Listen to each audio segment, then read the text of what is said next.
नकुल और मयंक दो सबसे अच्छे दोस्त थे जो इंजीनियर बनने के अपने सपने को पूरा करने के लिए कोटा आए थे। उन्होंने प्रसिद्ध कोचिंग संस्थानों, प्रदर्शन करने के दबाव और शानदार छात्रावास जीवन के बारे में कहानियां सुनी थीं। हालांकि वे कोटा छात्रावास में जो कुछ भी उनका इंतजार कर रहा था उसके लिए तैयार नहीं थे। छात्रावास एक पुरानी, जीर्ण शीर्ण इमारत थी जिसमें लकड़ी के फर्श चरमरा रहे थे और दीवारें उखड़ रही थीं। माहौल गंभीर था और अन्य छात्र इमारत के भूतिया अतीत के बारे में धीमी आवाज में बात कर रहे थे। नकुल और मयंक ने इसे महज अंधविश्वास समझकर टाल दिया और अपने नए घर में बस गए। लेकिन जब उन्हें रात के अंधेरे में अजीबोगरीब घटनाएं होने लगीं, तो चीजें एक अंधेरे मोड़ पर आ गईं। रोशनी टिमटिमा रही थी, दरवाजे बंद हो रहे थे और उन्हें अपने कानों में धीमी फुसफुसाहट सुनाई दे रही थी।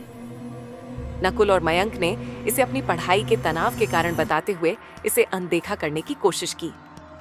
एक रात नकुल उठा और उसने अपने बिस्तर के नीचे एक महिला को खड़ा पाया। वह सफेद कपड़े पहने हुए थी और उसके लंबे लहराते बाल उसके चेहरे को ढके हुए थे। नकुल उसके चेहरे को नहीं देख पाया, लेकिन उसे उसकी नजर उस पर महसूस हो रही थी। उसने चीखने की कोशिश की, लेकिन कोई आवाज नहीं निकली। फिर वह महिला हवा में गायब हो गई, जिससे नकुल डर के मारे कांप उठा।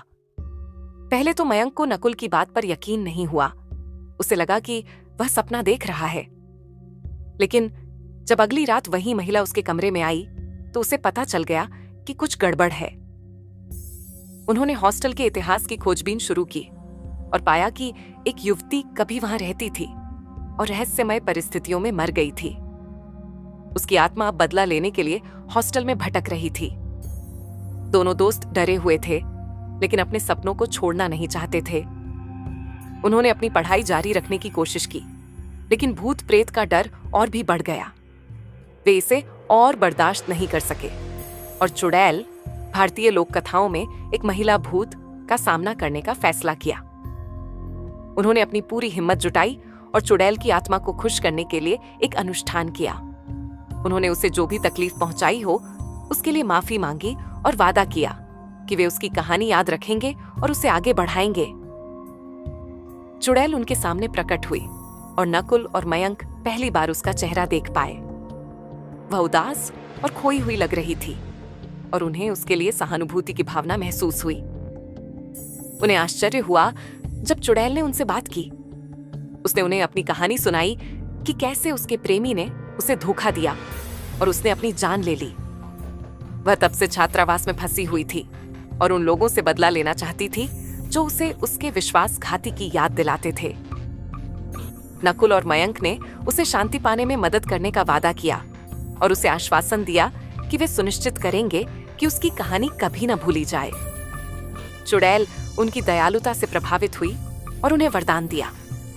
उसने उन्हें अपने डर पर काबू पाने और अपनी पढ़ाई में उत्कृष्टता प्राप्त करने की शक्ति दी। नकुल और मयंक ने नए दृढ़ संकल्प के साथ छात्रावास छोड़ दिया और सफल इंजीनियर बन गए। वर्षों बीत गए। नकुल और मयंक चुड़ैल की कहानी कभी नहीं भूले। उन्होंने इसे दूसरों तक पहुंचाना सुनिश्चित किया और उसकी कहानी कोटा में एक किंवदंती बन गई। भूतहा छात्रावास छात्रों के लिए तीर्थ स्थल बन गया, जो चुड़ैल को अपना सम्मान देने और उसका आशीर्वाद लेने आते थे। एक दिन नकुल और मयंक ने फिर से हॉस्टल जाने का फैसला किया, इस बार पुरानी यादों के साथ। उन्हें यह देखकर आश्चर्य हुआ कि हॉस्टल का जीर्णोद्धार किया गया था और यह पहले जैसा बिल्कुल नहीं दिखता था। लकड़ी के फर्श की जगह संगमरमर की टाइलें लगाई गई थीं और उखड़ी हुई दीवारों को चमकीले सफेद रंग से रंगा गया था। जब वे हॉस्टल से गुजरे तो उन्हें एक अजीब सी शांति महसूस हुई। उन्हें एहसास हुआ कि चुड़ैल को अपनी शांति मिल गई है और वह आगे बढ़ गई है। वे संतुष्टि की भावना के साथ हॉस्टल से बाहर निकले, यह जानते हुए कि उन्होंने एक खोई हुई आत्मा को उसका रास्ता खोजने में मदद करने में भूमिका निभाई है। अंत में कोटा हॉस्टल सिर्फ डरावनी और भूतिया जगह नहीं थी, बल्कि सीखी गई चीजों और बने हुए रिश्तों की जगह थी। नकुल और मयंक की कहानी हमें याद दिलाती है कि हमारे डर पर काबू पाया जा सकता है और सुरंग के अंत में हमेशा एक रोशनी होती है। दूसरी ओर चुड़ैल की कहानी हमें याद दिलाती है कि हर आत्मा की एक कहानी होती है और हमें उसे कभी नहीं भूलना चाहिए। रात में रोशनी बेवजह टिमटिमाती रहती थी और गलियारों में डरावनी आवाजें गूंजती रहती थीं। नकुल और मयंक अक्सर अपने कमरे के बाहर पदचाप सुनते थे, तब भी जब वे छात्रावास में अकेले होते थे। वे अपनी आंखों के कोने से एक छायादार आकृति की झलक देखते थे, लेकिन जब वे पीछे मुड़कर देखते थे तो कुछ नहीं पाते थे। पहले तो उन्होंने इन घटनाओं को अपनी अति सक्रिय कल्पना का परिणाम मानकर खारिज कर दिया, लेकिन जैसे जैसे अजीबोगरीब घटनाएं जारी रहीं, उन्हें बेचैनी का एहसास होने लगा। उन्हें अक्सर अपनी पाठ्य पुस्तकें और नोट्स अपने कमरे में बिखरे हुए मिलते थे, जैसे कि कोई उनमें से कुछ ढूंढ रहा हो। जब वे सोने की कोशिश कर रहे होते थे तो उनके कानों में फुसफुसाहट सुनाई देती थी और उन्हें अपने कमरे में बर्फीली ठंडी हवाएं महसूस होती थीं, तब भी जब खिड़कियां बंद होती थीं। एक रात जब वे देर रात तक पढ़ रहे थे तो उन्होंने अपने कमरे के बाहर एक तेज चीख सुनी। वे दौड़े दौड़े बाहर निकले और पाया कि उनका एक सहपाठी आर्यन गलियारे में खड़ा था, पीला और सहमा हुआ दिख रहा था। उसने उन्हें बताया कि उसने अपने कमरे के बाहर एक चुड़ैल देखी थी जो उसे लाल आंखों से घूर रही थी। नकुल और मयंक पहले तो संशय में थे, लेकिन आर्यन का डर वास्तविक लग रहा था। अगले दिन उन्होंने खुद ही मामले की जांच करने का फैसला किया। उन्होंने चुड़ैल के बारे में पूछना शुरू किया और पाया कि कई छात्रों को इसी तरह के अनुभव हुए थे।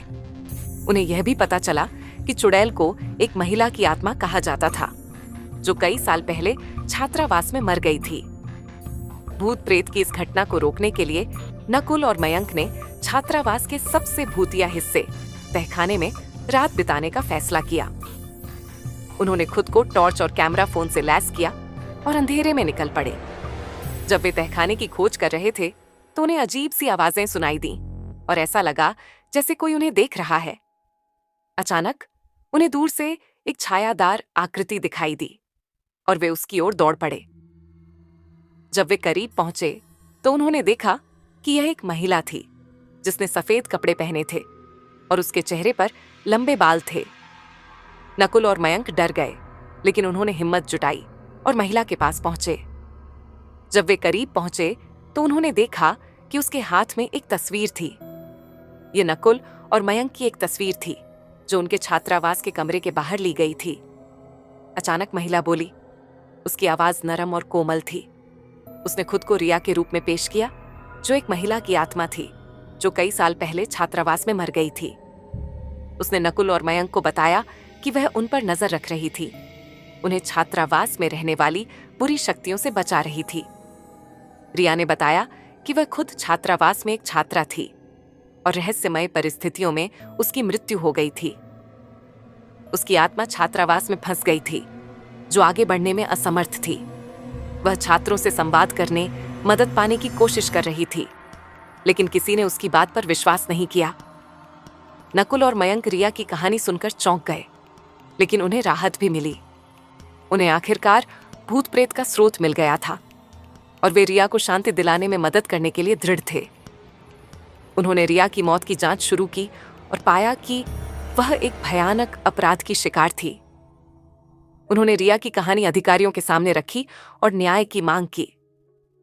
इसमें कई महीने लग गए, लेकिन रिया को आखिरकार वह न्याय मिला जिसकी वह हकदार थी। रिया की आत्मा के शांत होने के बाद छात्रावास में भूत प्रेत बंद हो गए।